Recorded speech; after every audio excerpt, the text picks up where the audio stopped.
എല്ലാവർക്കും നമസ്കാരം. ഭാരതീയ ജനതാ പാർട്ടിയുടെ ഉപാധ്യക്ഷൻ എന്ന നിലയിൽ പാർട്ടി ചുമതലപ്പെടുത്തിയ പ്രകാരമുള്ള ഒരു പത്രസമ്മേളനമാണിത്. എന്നോടൊപ്പമുള്ളത് പാർട്ടിയുടെ സംസ്ഥാന വക്താവ് ശ്രീ അഡ്വക്കേറ്റ് PR ശിവശങ്കർ അവറുകളാണ്. അതോടൊപ്പം ജില്ലാ മീഡിയ കൺവീനർ ശ്രീ നവീൻ ആണ് എന്നോടൊപ്പമുള്ളത്. നിങ്ങൾക്ക് എല്ലാവർക്കും അറിയാവുന്ന പോലെ ഈ ദിവസങ്ങളിൽ ബഡ്ജറ്റിന് ശേഷം ഏറ്റവും അധികം ചർച്ചയായ ഒരു വിഷയം തീരദേശ മേഖലയിലെ ഖനനത്തിലേക്കുള്ള സ്വകാര്യവൽക്കരണത്തിന് സംബന്ധിച്ചാണ്. ഭരിക്കുന്ന മുന്നണിയുടെ തന്നെ നേതാക്കൾ, ഇന്നലെ ശ്രീ KC വേണുഗോപാലും ശ്രീ G സുധാകരനുമൊക്കെ വളരെ കൃത്യമായി തന്നെ അതിനുള്ള എതിർപ്പ് രേഖപ്പെടുത്തി കഴിഞ്ഞു. ഭാരതീയ ജനതാ പാർട്ടിക്ക് ഇവിടെ പറയാനുള്ളത്, കരിമണൽ കൊള്ളയുടെ പാർട്ട് 2 രണ്ടാം ഭാഗമാണ് ബഡ്ജറ്റിലൂടെ കേരളത്തിൻ്റെ മുഖ്യമന്ത്രി അവതരിപ്പിച്ചിട്ടുള്ളത്. കേരളത്തിൻ്റെ തീരദേശം നമ്മൾ എടുത്തു പറയേണ്ടത് കരിമണൽ കൊണ്ട് സമ്പന്നമാണ്. ഒരു പക്ഷേ ഇന്ത്യ മുഴുവൻ ഉള്ള സ്വത്തിനേക്കാൾ, പ്രത്യേകിച്ച് മിനറൽസ് സ്വത്തിനേക്കാൾ കൂടുതൽ കേരളത്തിൻ്റെ തീരദേശത്ത് ആ വലിയ സ്വത്ത് ഒളിഞ്ഞു കിടപ്പുണ്ട്. കരിമണൽ കൊള്ളയുമായി ബന്ധപ്പെട്ട് CMRL എക്സാലോജിക് കേസ് ആരംഭിച്ചപ്പോൾ മുതൽ ഇതുമായി ബന്ധപ്പെട്ട് അറ്റോമിക് എനർജി ഡിപ്പാർട്ട്മെൻറ്റിനും സംസ്ഥാന സർക്കാരിനും ബഹുമാനപ്പെട്ട കേരള ഹൈക്കോടതിയിലും നിരവധി ഹർജികൾ ഞാൻ സമർപ്പിച്ചിട്ടുണ്ട്. അതിൽ ഏറ്റവും മുഖ്യമായ എടുത്തു പറയേണ്ട ഒരു വിഷയം, കേരള ഹൈക്കോടതിയിൽ ഞാൻ സമർപ്പിച്ച ഹർജിയിൽ നവംബർ 19, 2024 കേരള ഹൈക്കോടതി ഈ വിഷയത്തെക്കുറിച്ച് പഠിച്ച്, പ്രത്യേകിച്ചും അറ്റോമിക് എനർജി മിനറൽസ് അവിടെ ഉണ്ടെങ്കിൽ ഗൗരവമുള്ള വിഷയമാണ്, അതിനെക്കുറിച്ച് പഠിച്ച് റിപ്പോർട്ട് സമർപ്പിക്കാൻ കേരളത്തിൻ്റെ ചീഫ് സെക്രട്ടറിയെ ചുമതലപ്പെടുത്തിക്കൊണ്ടുള്ള കേരള ഹൈക്കോടതി ഉത്തരവാണ്. നാളിതുവരെയായും ഇതിന്മേൽ ഒരു നടപടിയും ഉണ്ടായിട്ടില്ല. അതിൽ എടുത്തു പറയേണ്ട വിഷയം, 2019 കേന്ദ്ര സർക്കാർ കൊണ്ടുവന്ന ഈ ഉത്തരവ് പ്രകാരം, മാർച്ച് 1, 2019 ഉണ്ടായ ഈ ഉത്തരവ് പ്രകാരം പൊതുമേഖലാ സ്ഥാപനങ്ങൾക്കോ സർക്കാർ ഏജൻസികൾക്കോ അല്ലാതെ മറ്റാർക്കും ഖനന അനുമതി ഇല്ല. അതുകൊണ്ട് തന്നെ ഇതിനെ സ്വകാര്യവൽക്കരിക്കുക എന്നുള്ള മുഖ്യമന്ത്രിയുടെ തീരുമാനം ഒന്ന് നിയമവിരുദ്ധമാണ്, മാത്രമല്ല മറ്റാരെയോ സഹായിക്കാൻ വേണ്ടിയുള്ള അടുത്ത CMRLനെ സൃഷ്ടിക്കുവാനുള്ള ഗൂഢലക്ഷ്യമാണ്. കേരള തീരത്തെ ഈ വലിയ സമ്പത്തിനെ കഴിഞ്ഞ 2 പതിറ്റാണ്ട് കാലമായി മാറി മാറി വന്നിട്ടുള്ള ഇടത് വലത് മുന്നണികൾ കൃത്യമായി കൊള്ളയടിക്കുന്നു. ആ കൊള്ളയടിച്ചതിൻ്റെ വീതം പറ്റിയതിൻ്റെ കേസാണ് ഇപ്പോൾ മാസപ്പടി ഇനത്തിൽ നടന്നുകൊണ്ടിരിക്കുന്നത്. ആ വീതം പറ്റിയ ആളുകളുടെ ലിസ്റ്റ് ഇനിയും പുറത്തു വരാനുണ്ട്. ആ ലിസ്റ്റ് പുറത്തു വരുമ്പോൾ സംസ്ഥാന മന്ത്രിസഭയിലെ ഉന്നത പദവി വഹിക്കുന്നവരുമുണ്ട്. അത് 1-2 ലക്ഷമൊന്നുമല്ല, കോടികളാണ്. അപ്പോൾ വീണ്ടും അധികാരത്തിൽ വന്ന് നിസ്സാര ദിവസങ്ങൾ കൊണ്ട് തന്നെ അടുത്ത കൊള്ളയ്ക്കുള്ള കോപ്പ് കൂട്ടുകയാണ്. ഇതിൽ രാഷ്ട്രീയത്തിനപ്പുറത്ത് നമ്മൾ ചിന്തിക്കേണ്ട വളരെ ഗൗരവമുള്ളൊരു വിഷയം, നമ്മുടെ കുട്ടികൾ ജീവിക്കാൻ മാർഗമില്ലാതെ വിദേശത്തോട്ട് പലായനം ചെയ്യുമ്പോൾ നമ്മുടെ യഥാർത്ഥ സ്വത്തിനെ കൊള്ളയടിക്കാൻ നമ്മുടെ രാഷ്ട്രീയ നേതൃത്വം, ഇടത് വലത് നേതൃത്വങ്ങൾ നിന്നു കൊടുക്കുന്നു. ഇപ്പോൾ നമുക്കറിയാം, നമ്മൾ ഏറ്റവും അധികം ഉപയോഗിക്കുന്നത് ഇലക്ട്രിക് വെഹിക്കിൾസാണ് അല്ലേ. നമ്മുടെ ഒരു ട്രെൻഡ് എന്ന് പറയുന്നത് ഇലക്ട്രിക് വെഹിക്കിൾസാണ്. അതിൻ്റെ ഏറ്റവും ആവശ്യമായ ഘടകം അല്ലെ ലോകം ബാറ്ററി, ഈ ഇലക്ട്രിക് വെഹിക്കിൾസിൻ്റെ ബാറ്ററിയിലേക്ക് മാറുകയാണ്. അതിൽ നിന്ന് ഏറ്റവും കൂടുതൽ അതിന് ആവശ്യമുള്ളത് പെർമനന്റ് മാഗ്നറ്റാണ്. ആ പെർമനന്റ് മാഗ്നറ്റ് ഇന്ന് ഏറ്റവും അധികം നിർമ്മിക്കുന്നത് ചൈനയാണ്. എന്നാൽ അത് ഉൽപ്പാദിപ്പിക്കാൻ കഴിയുന്ന വലിയ ധാതു സമ്പത്ത് നമ്മുടെ കേരള തീരത്ത് ഒളിഞ്ഞു കിടപ്പുണ്ട്. അത് മനസ്സിലാക്കിയ വിദേശ കമ്പനികളും ഇന്ത്യയിൽ തന്നെയുള്ള ഭീമന്മാരും നമ്മുടെ സർക്കാരിനെ സ്വാധീനിച്ചിട്ടുണ്ട് എന്ന് സംശയിക്കപ്പെട്ടിരിക്കുന്നു. ഇപ്പോൾ കഴിഞ്ഞ ബഹുമാനപ്പെട്ട നിങ്ങളെല്ലാം ഓർക്കുന്നുണ്ടാവും, ശ്രീ പി രാജീവ് അവരുടെ ഒരു ഫേസ്ബുക്ക് പോസ്റ്റ്, എനിക്ക് തോന്നുന്നത് ഫെബ്രുവരിയിലാണ്. Kerala's new budget marks a decisive steps towards positioning India as a strong player in global permanent magnet value chain, a sector currently dominated by China. By announcing the establishment of rare earth corridor in association with industrial PSU KMML, we are creating a major opportunity for Kerala as a whole. This initiative targets 42,000 crores and 50,000 new jobs. ഇതിന്റെ സ്വകാര്യ പങ്കാളിത്തത്തിന്റെ ആവശ്യം എന്താണ്? ഇപ്പോൾ കേന്ദ്ര സർക്കാർ ഇത്തരത്തിലുള്ള വ്യവസായ സ്ഥാപനങ്ങൾ തുടങ്ങാൻ 7,500 കോടി രൂപ ഇതിനുവേണ്ടി മാറ്റിവെച്ചിട്ടുണ്ട്. 7,500 കോടി രൂപ. 400 കോടി രൂപ മുടക്കിയാൽ, ഇപ്പോൾ കേരളത്തിൻ്റെ ബഡ്ജറ്റ് കഴിഞ്ഞുകൊണ്ട് എത്രയോ പദ്ധതികൾക്ക് ആയിരക്കണക്കിന് കോടി രൂപ മാറ്റിവെച്ചു. ഒരു സ്വകാര്യ പങ്കാളിത്തവുമില്ലാതെ 400 കോടി രൂപയിലധികം മുടക്കിയാൽ കേരള സംസ്ഥാനത്ത് ഈ മുഴുവൻ മിനറൽസും എക്സ്ട്രാക്ട് ചെയ്ത് ഗവൺമെൻറ് സെക്ടറിൽ തന്നെ ഇത് ചെയ്യാൻ കഴിയും. 100 കണക്കിന് ചെറുപ്പക്കാർക്ക് ജോലി കൊടുക്കാൻ കഴിയും. പക്ഷെ അപ്പോൾ ഒരു പ്രശ്നമുണ്ട്, സ്വകാര്യ മേഖലയുടെ പങ്കാളിത്തം ഇല്ല എങ്കിൽ അഴിമതി നടക്കില്ല. 2 പതിറ്റാണ്ട് കാലമായി, ഞാൻ ഉറപ്പിച്ച് പറയുന്നത് 2 പതിറ്റാണ്ട് കാലമായി കേരളത്തിലെ ഇടത് വലത് മുന്നണികളെ തീറ്റിപ്പോറ്റുന്നത് ഈ കരിമണൽ മാഫിയാണ്. ഇതിനെ അറുതി വെച്ചേ മതിയാവും. ഈ വിഷയത്തിൽ ഭാരതീയ ജനതാ പാർട്ടി ശക്തമായ സമരരംഗത്തുണ്ടാവും. കേരളത്തിൻ്റെ തീരത്തു നിന്നും ഇനി 1 കിലോ കരിമണൽ പോലും അനധികൃതമായി ഖനനം ചെയ്യാൻ ഭാരതീയ ജനതാ പാർട്ടി സമ്മതിക്കില്ല. പഴയ വീഞ്ഞ് പുതിയ കുപ്പിയിൽ പിണറായി വിജയൻ 10 വർഷം നടത്തിക്കൊണ്ടിരുന്ന അതേ കൊള്ള മറ്റൊരു രൂപത്തിൽ മറ്റൊരു പേരിൽ നടപ്പിലാക്കാൻ വി.ഡി. സതീശൻ കൊണ്ടുവന്നതാണ് ഈ തീരദേശ മേഖലയിലെ ഖനനത്തിലെ സ്വകാര്യവൽക്കരണം. ഈ കൊള്ള കേരള സംസ്ഥാനത്ത് അനുവദിക്കാൻ കഴിയില്ല. കാരണം ഇത് ഒരു വർഷം ഖനനം ചെയ്യാൻ കഴിയുന്ന കേരള ബഡ്ജറ്റിന്റെ മുകളിലുള്ള തുകയ്ക്കുള്ള സാധനമാണ്. പിന്നെ അതിൻ്റെ വില വേണമെങ്കിൽ ഞാൻ ഒന്ന് പറഞ്ഞു തരാം. ഇവിടെ നിന്ന് ഖനനം ചെയ്യാൻ കഴിയുന്ന മിനറൽസിന്റെ വില നിങ്ങൾ കേട്ടാൽ ഞെട്ടും. ഇവിടെ തോറിയം, ഞാൻ പറയില്ല, ഈ ദിവസങ്ങളിൽ തോറിയം ഇവിടുന്ന് ഖനനം ചെയ്യപ്പെട്ടിട്ടുണ്ടെങ്കിൽ ഇന്ന് നമ്മൾ വാർത്തകളിൽ കാണുന്ന മിസൈലുകളും ഈ ബോംബുകളുമൊക്കെ നമ്മുടെ നാട്ടിൽ നിന്ന് കടത്തിക്കൊണ്ടുപോയ മിനറൽസിലല്ല ഉണ്ടാക്കിയെന്ന് നമുക്ക് പറയാൻ കഴിയില്ല. കാരണം ഇത് വിദേശത്തോട്ട് കടത്തപ്പെട്ടിട്ടുണ്ട്, ഒരു സംശയമില്ല. അതുകൊണ്ട് തന്നെയാണ് ഈ വിഷയത്തിൽ ആറ്റമിക് എനർജി ഡിപ്പാർട്ട്മെന്റിന്റെ അന്വേഷണം വേണമെന്ന് ഞങ്ങൾ ആവശ്യപ്പെട്ടിട്ടുണ്ട്.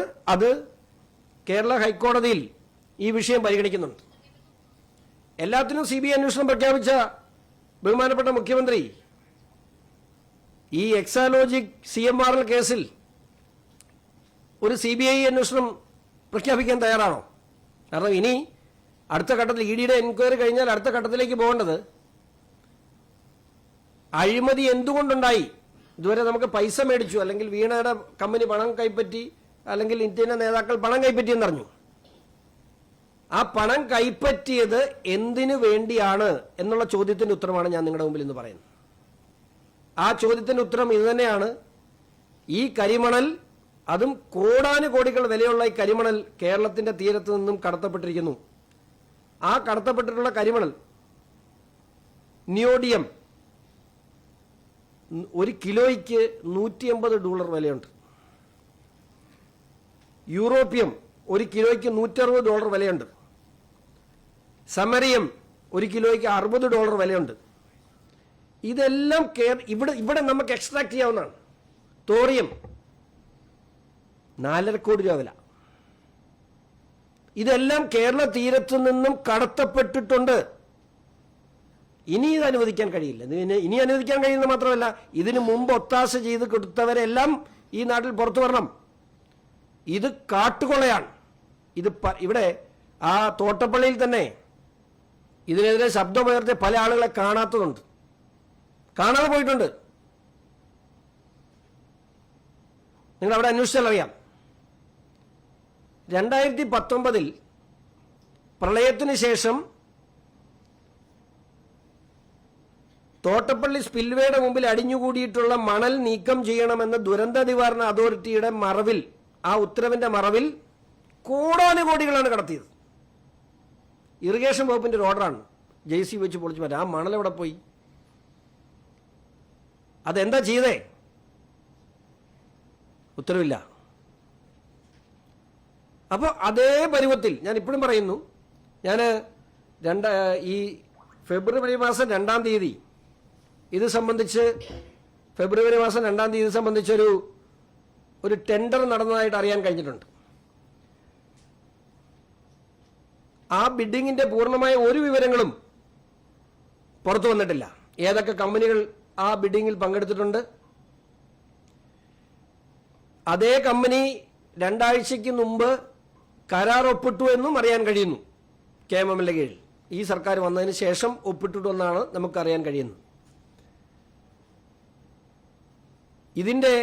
ഈ കമ്പനിയെ സംബന്ധിച്ചും, ഈ പറയുന്ന കമ്പനി പേര് ഞാൻ പറയുന്നില്ല, പക്ഷേ ഒരു കാര്യം മാത്രം പറയാം. ഇത് തെലങ്കാന ബേസ്ഡ് ഒരു കമ്പനിയാണെന്നാണ് എനിക്കറിയാൻ കഴിഞ്ഞത്. കൂടുതൽ വിശദാംശങ്ങൾ വിവരാവകാശ നിയമപ്രകാരമുള്ള വിശദാംശങ്ങൾ കിട്ടിയതിന് ശേഷം നിങ്ങൾക്ക് പറയാം. തെലങ്കാന കമ്പനി ഏതാണെന്ന് അന്വേഷിക്കുമ്പോൾ വളരെ ഉന്നതരായ നേതാക്കളുമായി ബന്ധമുള്ള കമ്പനിയാണ് എന്നാണ് അറിയപ്പെടുന്നത്. മാത്രമല്ല, അമേരിക്ക, ഓസ്ട്രേലിയ, ജപ്പാൻ ഉൾപ്പെടെയുള്ള രാജ്യങ്ങൾ ഈ ബാറ്ററിക്ക് വേണ്ടി ഈ മിനറൽസ് കളക്ട് ചെയ്യുമ്പോൾ OECD നിയമങ്ങൾ ബാധകമാണെന്നുള്ളത്. ഇന്ത്യയിൽ OECD നിയമങ്ങൾ അത്രയും കർശനമായി നടപ്പിലാക്കിയിട്ടില്ല. അത് നടപ്പിലാക്കി നമുക്കിതിനെ മുമ്പോട്ട് കൊണ്ടുപോകാൻ കഴിഞ്ഞാൽ ഇന്ത്യയുടെ തന്നെ ഏറ്റവും വലിയ വരുമാനമായി നമുക്കിതിനെ മാറ്റാൻ കഴിയും.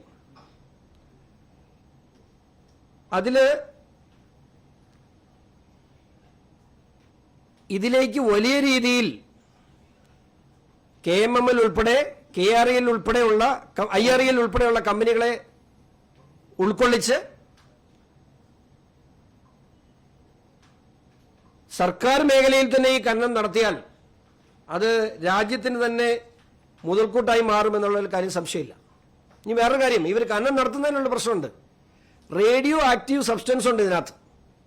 റേഡിയോ ആക്റ്റീവ് സബ്സ്റ്റൻസ് ഉള്ള മിനറൽസ് ഖനനം ചെയ്യുമ്പോൾ അതിൻ്റെ അടുത്തുപോലും ഒരാൾക്ക് നിൽക്കാൻ കഴിയില്ല. സിന്തറ്റിക് റുട്ടൈൽ മാത്രമല്ല ഇതിനുള്ളത്. കഴിഞ്ഞ 10 വർഷക്കാലമായി ആ മേഖലയിൽ ഉണ്ടായിട്ടുള്ള ആളുകളുടെ അസുഖങ്ങളെ പഠിച്ചാൽ ഹൈലി റേഡിയേഷൻ, നിങ്ങൾക്കത് ചിന്തിക്കാൻ പറ്റില്ല. ഈ മണലിന് വലിയ റേഡിയേഷനുള്ള മണലാണ്. ആ റേഡിയേഷനുള്ള മണലുകളെ ട്രാൻസ്ഫർ ചെയ്യണമെന്നുണ്ടെങ്കിൽ വിദേശ രാജ്യങ്ങളൊക്കെ, അത് നിങ്ങളൊന്ന് ഗൂഗിളിൽ നോക്കിയാൽ വിദേശ രാജ്യങ്ങളിൽ നമ്മൾ എക്സ്റേ റൂമിൽ കയറുമ്പോൾ ഇടുന്ന പ്രൊട്ടക്ഷൻ, ആ പ്രൊട്ടക്ഷനോട് കൂടിയാണ് നീക്കം ചെയ്യേണ്ടത്. കേരള തീരത്ത് ഇതുവരെ നീക്കം ചെയ്തിട്ടുള്ള നല്ലൊരു ശതമാനം മണലും, പ്രത്യേകിച്ച് തോട്ടപ്പള്ളി മേഖലയിലെ മണൽ മുഴുവൻ റേഡിയോ ആക്റ്റീവ് സബ്സ്റ്റൻസ് അതിനകത്തുണ്ട്. തോറിയത്തിന് അത്തരത്തിൽ എഫക്റ്റ് ഉണ്ട്. ഇത് പരിസ്ഥിതി പ്രശ്നം ഉണ്ടാക്കുന്നുണ്ട്. ആ മേഖലയിലെ ആളുകൾക്ക് വലിയ രീതിയിലുള്ള അസുഖങ്ങൾ ഉണ്ടാകാൻ കാരണമാകുന്നുണ്ട്. ഇതിനെക്കുറിച്ച് ഒരു തരത്തിലും പഠിക്കാതെ 2ാം കരിമണൽ കൊള്ളയ്ക്ക് ഒത്താശ ചെയ്തു കൊടുക്കുന്ന നടപടിയാണ് സംസ്ഥാന ബഡ്ജറ്റിലൂടെ ശ്രീ VD സതീശൻ നടത്തിയിട്ടുള്ളത്. ഇതിന്റെ പുറകിൽ ചുമ്മാതെ വന്ന ഒരു ആസൂത്രണമൊന്നുമല്ല, വളരെ പ്ലാൻഡായി കേരള തീരത്തെ കൊള്ളയടിക്കാൻ അച്ചാരം വാങ്ങിയിട്ടുണ്ട് എന്നുള്ള കാര്യത്തിൽ എനിക്ക് സംശയമില്ല. അത്തരം കാര്യങ്ങൾ തുടർന്ന് കൂടുതൽ വിശദാംശങ്ങൾ, ഇതിന്റെ വിശദാംശങ്ങൾ വരുന്ന സമയത്ത് നിങ്ങളെ അറിയിക്കാം. പക്ഷേ ഈ വിഷയത്തിൽ ഒരു കാരണവശാലും ഇത്തരത്തിൽ ഇനി കേരള തീരത്തെ കൊള്ള ചെയ്യാനുള്ള നടപടിയുമായി UDF സർക്കാരും അവർക്ക് പിന്തുണയുമായ LDF-ഉം എത്ര മുമ്പോട്ട് പോയാലും കേരള തീരത്തുനിന്ന് മാനദണ്ഡങ്ങൾ പാലിച്ച് ഖനനം ചെയ്യണമെന്നല്ല, ഖനനം ചെയ്യണം. ഇത് നമ്മുടെ സ്വത്താണ്. അത് എല്ലാ കേന്ദ്ര മാനദണ്ഡങ്ങൾ പാലിച്ചു. 2006 MMR ആക്ട് ഉണ്ട്. ആ ആക്ട് പ്രകാരമുള്ള എല്ലാ മാനദണ്ഡങ്ങളും പാലിച്ച് ഈ രാജ്യത്തിന് സ്വത്താകുന്ന രീതിയിൽ അത് സ്വകാര്യ കമ്പനിക്ക് ഇവിടെ റോളില്ല. സ്വകാര്യ കമ്പനി എന്താ ചെയ്യുന്നത്? ആ സ്വകാര്യ കമ്പനി എന്ത് ചെയ്യുന്നു അത് ഇവിടെ ഒരു പൊതുമേഖലാ സ്ഥാപനത്തെ കൊണ്ട് ചെയ്യിപ്പിക്കാൻ കഴിയും. അതിന് കേന്ദ്രം സബ്സിഡി തരും എത്ര വേണമെങ്കിൽ.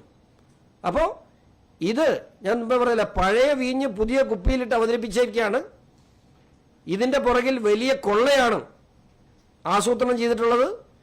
ഈ കൊള്ളയ്ക്ക് വേണ്ടി ഈ കഴിഞ്ഞ തെരഞ്ഞെടുപ്പിലും ഈ കൊള്ളയ്ക്ക് നേതൃത്വം കൊടുക്കുന്ന ആളുകൾ ഇവരോടൊക്കെ ഒപ്പം ഉണ്ടായിരുന്നു എന്ന് ബോധ്യപ്പെടുന്ന കാര്യമാണ്. കൂടുതൽ വിശദാംശങ്ങളും ആ ടെൻഡർ ചെയ്ത കമ്പനി ഏതാണെന്നുമൊക്കെ വിശദമായി നിങ്ങൾക്ക് ബോധ്യപ്പെടുമ്പോൾ ആരാണ് ഇതിൻ്റെ പുറകിൽ നിന്ന് നിങ്ങൾക്ക് ബോധ്യപ്പെടും.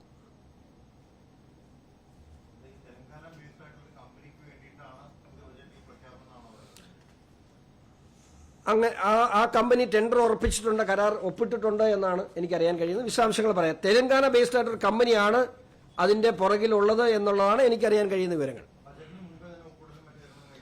ബഡ്ജറ്റിന് മുമ്പ് തന്നെ അതിൻ്റെ സൈൻ ചെയ്ത ഡോക്യുമെന്റ്സ് ഞാൻ വീരാശം ചോദിച്ചിട്ടുണ്ട്. അതിന് ഇത് ഞാൻ പറഞ്ഞില്ലേ, ഇത് രണ്ടും ഒന്നാണ്.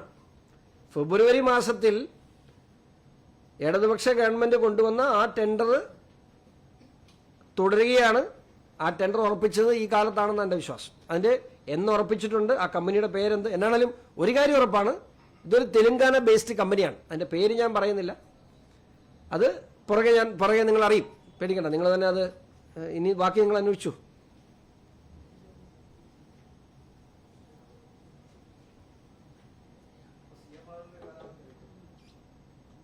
CMRൽ 2019 മുതൽ ആ ലൈസൻസ് തുടരുകയായിരുന്നു. 2019 മുതൽ ലൈസൻസ് തുടർന്ന്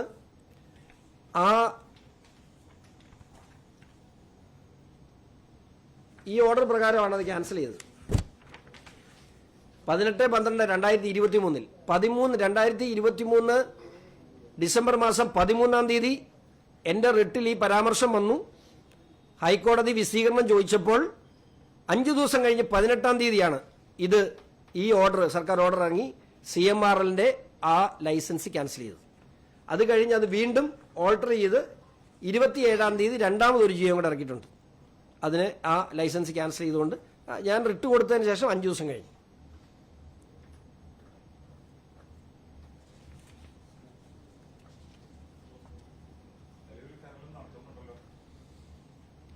ഇപ്പം നിന്നിരിക്കല്ലേ ആ തോട്ടപ്പള്ളി സ്പിൽവേയുടെ മുമ്പിലെ മണൽ നീക്കം ചെയ്യണമെന്നുള്ളതാണല്ലോ. അതിൻ്റെ പേരിലാണ് കാലാകാലങ്ങളായിട്ട് നടക്കുന്നത്. അത് KMML ആണ് ഇപ്പോൾ ചെയ്യുന്നത്. KMML ചെയ്യാം, പക്ഷെ KMMLന്റെ പേരിൽ ഇത് അവിടെ നിന്ന് ലൂട്ട് ചെയ്യപ്പെടുന്നു എന്നുള്ളതാണല്ലോ നമ്മുടെ പ്രശ്നം. ആറ്റമിക് എനർജി ഡിപ്പാർട്ട്മെന്റിന് ഇത് സംബന്ധിച്ച് വിശദമായ പരാതി നമ്മൾ അയച്ചിട്ടുണ്ട്.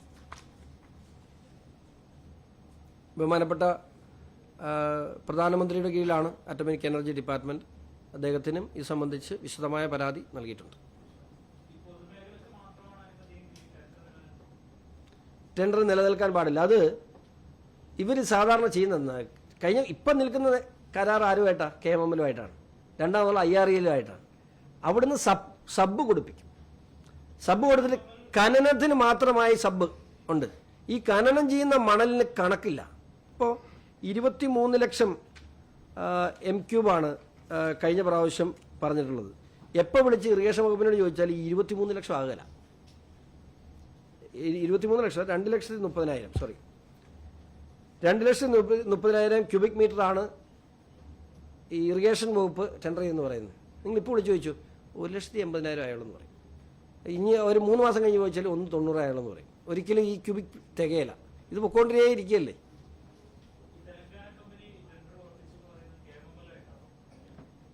അത് തന്നെയുള്ള പ്രശ്നം. ഇവർ ഒരു ടെൻഡർ വിളിച്ചിട്ടുണ്ട്, ഒരു ആഗോള ടെൻഡറാണ് വിളിച്ചിട്ടുള്ളത് കാണുന്നത്. പക്ഷേ അതിൻ്റെ ഡീറ്റെയിൽസ് ഫെബ്രുവരി 2-ന് നടത്തിയിട്ടുള്ള ആ ടെൻഡറിൻ്റെ ഒരു ഡീറ്റെയിൽസും എവിടെയും, അതായത് നാഷണൽ ലെവലിൽ തന്നെ ഇത് വെബ്സൈറ്റിൽ വരേണ്ട ടെൻഡറിൻ്റെ ഡീറ്റെയിൽസ് എവിടെയും കാണാനില്ല. KMMLാണ് ആ ടെൻഡർ വിളിച്ചിട്ടുള്ളത്. അല്ല, ഇതിൻ്റെ വേറൊരു കമ്പനിയുടെ ആവശ്യമില്ല. ഇവിടെ വ്യവസായ സ്ഥാപനങ്ങൾ തുടങ്ങും, വ്യവസായ ഇടനാഴി കൊണ്ടുവരും എന്നൊക്കെ പറയുന്നവർ ഒരു 400 കോടി രൂപ മുടക്കിയാൽ 8 മിനറൽസിനെ നമുക്ക് സെപ്പറേറ്റ് ചെയ്യാവുന്ന കമ്പനി ഇവിടെ ഉണ്ടാക്കാം. ആ കമ്പനിയിൽ നമ്മുടെ നൂറുകണക്കിന് ചെറുപ്പക്കാർക്ക് ജോലി കൊടുക്കാം. എന്തിനാ സ്വകാര്യ കമ്പനി? ഇത് സർക്കാർ മേഖലയിൽ നടന്നാൽ അഴിമതി നടക്കില്ല. സ്വകാര്യ കമ്പനിയുടെ പ്രസക്തിയില്ല ഇവിടെ. സ്വകാര്യ കമ്പനിക്ക്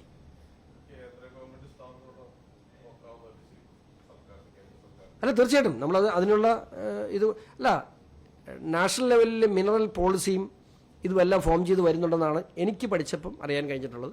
അത് ദേശീയ തലത്തിൽ അത് ഉണ്ടാവും. പക്ഷേ ഇതിനെ ലൂട്ട് ചെയ്യാൻ ഇതിനുള്ള ചില ലൂപ്പ് ഫോൾസിനെ അവരെപ്പോഴും യൂസ് ചെയ്യുന്നുണ്ട്. ഇപ്പോൾ ഞാൻ പറയാം, 2019 ശേഷം കേന്ദ്ര നിയമപ്രകാരം ഒരു കാരണവശാലും ഖനനം ഇവിടെ നടക്കാൻ പാടില്ല. ഞാൻ പറഞ്ഞില്ലേ, ഈ ഗവൺമെൻറ് ഈ കേരള ഹൈക്കോടതി ഉത്തരവാണ്. ചീഫ് സെക്രട്ടറിയോട് പഠിച്ച് ഇതിനെക്കുറിച്ച് റിപ്പോർട്ട് സമർപ്പിക്കാൻ പറഞ്ഞിട്ടുണ്ട്. ഈ നിമിഷം വരെയും ചീഫ് സെക്രട്ടറി പരാതിക്കാരനായി എന്നെ വിളിച്ച് അന്വേഷിച്ചിട്ട് പോലുമില്ല. As part from the position, considering the nature of the issue that has been raised, the lack of expertise on the part of the petitioner. അതായത് ഞാനൊരു എക്സ്പെർട്ട് അല്ലല്ലോ. According to us, an appropriate course of action would to be forward this petition to Chief Secretary of the State, who upon examination forward the same to the concerned Secretary of the Department. The concerned Secretary, after examining the issue that is raised by the petitioner, would take necessary decision also after examining the decision of the division bench of this court. As to what action to be taken on the representation, we leave it to the respondents to take decision action on the same. ഇത് 2024 December November 19 Kerala ഹൈക്കോടതി ഓർഡറാണ്. 2 വർഷമാകും, 1.5 വർഷമാകും, തൊട്ടിട്ടില്ല. ഇന്ന് petition എന്ന നിലയിൽ എന്നോട് ചോദിക്കണ്ടേ? ഇതുവരെ എന്നെ വിളിപ്പിച്ചിട്ടില്ല.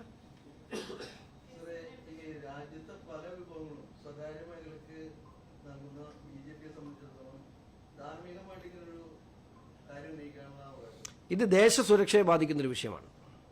ചില മേഖലയിൽ പ്രൈവറ്റൈസ് ചെയ്യണം. അപ്പോൾ പ്രൈവറ്റൈസേഷൻ മുഴുവൻ അല്ലെങ്കിൽ ക്യാപിറ്റലിസ്റ്റ് സിസ്റ്റത്തെ മുഴുവൻ മോശമാണെന്ന് നമ്മൾ പറഞ്ഞിട്ടുണ്ടോ? ഇല്ലല്ലോ. സ്വകാര്യ മേഖലയിലെ പങ്കാളിത്തോട് നടപ്പിലാക്കേണ്ട നിരവധി വിഷയങ്ങളുണ്ട്. ഇപ്പോൾ ഏതെങ്കിലും ഒരു ഷോപ്പിംഗ് മാൾ സർക്കാർ നടത്താൻ പറ്റുന്ന കാര്യങ്ങളല്ലല്ലോ, അത് അതിൻ്റെ വഴിക്ക് പോകും.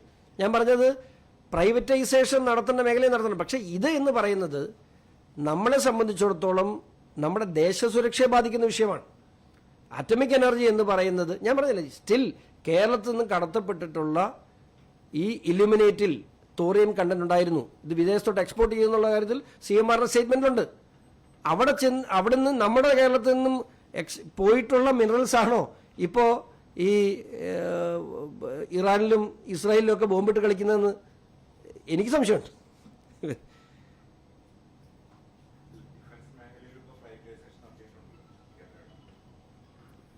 സെക്ടറുകളല്ലേ, അതിർത്തി പോയി വെടിവെക്കാൻ സ്വകാര്യ മേഖലയെ ഏൽപ്പിക്കാറില്ലല്ലോ അവിടെ. അല്ലെങ്കിൽ ആണവ ആയുധങ്ങൾ നിർമ്മിക്കാൻ അതെവിടെയെങ്കിലും പ്രൈവറ്റൈസ് ചെയ്തിട്ടുണ്ടോ? ഇത് അതുമായിട്ട് ബന്ധപ്പെട്ട വിഷയമാണ്. അല്ല, തീർച്ചയായിട്ടും ആണവ ആയുധങ്ങൾ ഇത് എന്തിനാ ഉപയോഗിക്കുന്നത്? റോക്കറ്റിന്റെ സ്പോഞ്ച് നിർമ്മിക്കുവാൻ.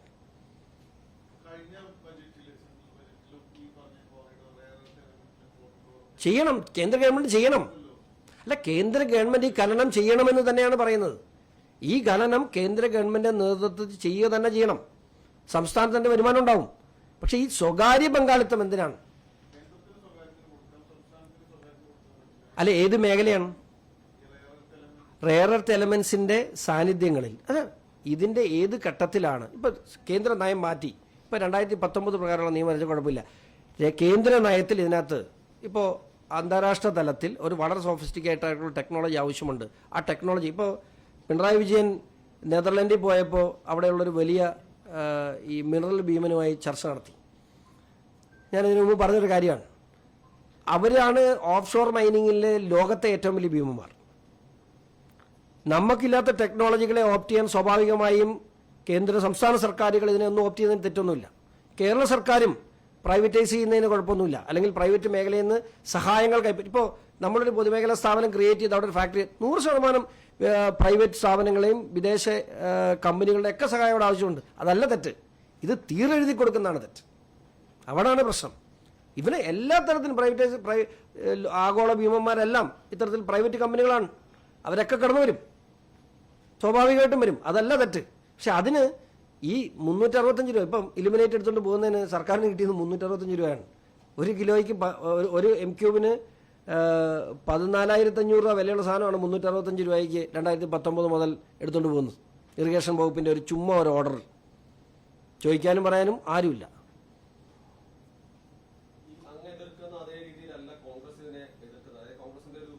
അതിനകത്ത് എല്ലാവരും കാശ് മേടിച്ചിട്ടില്ലേ? അല്ല, കോൺഗ്രസ്